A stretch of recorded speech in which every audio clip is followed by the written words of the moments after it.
كل ነገር بسلستነት يزملእ አብን ወልድን መንፈስ ቅዱስን መንፈስ ቅዱስ አለው ዲዩ መንፈስ ቅዱስ ካመጀመርታ ነበረ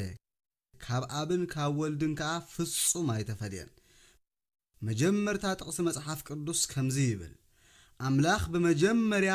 ሰማይን ምድርን ፈጠረ ምድር ድማ በረኻን ጥራያን ነበረት ጸልማት ካ አብ ልዕሊ ማዓምቅ ነበረ መንፈስ አምላኽ ድማ አብ ልዕሊ ማያት ይዝምቢ ነበረ ኢሳይያስ ነቢይ ካ መንፈስ እግዚአብሔር አባ ኢሞ ምኽንያቱ እንድኻታት ከበስር ቀቢእኒዩ መምህርና ቅዱስ ጳውሎስ ወን ሓደኳ ብዘይ መንፈስ ቅዱስ ኢየሱስ አምላኽ እዩ ክብል አይክእልን እዩ ጎይታ ኢየሱስ ክርስቶስ በቃሉ ምስጋና ይኹኖ ነሐዋርያቱ ኸምዚ በሎ ኪድሞ ንኹሎም አሕዛብ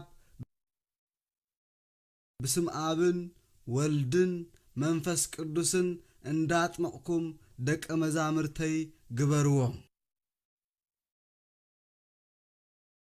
كمون تدعخينو زروانا يسوائيزو كل جيغايو مسارة زي بلغ حدات كحدات مالت انتاي مالت يعده حدات مالت انصار سرعاتو هادو بيتي كريستيان زخونة مرتيو اكزيابير مسكن ابونا ابو شيء تقنع من نزم هارونا اوزا قوالي أملاخ مسكن اتفقنا نيرنا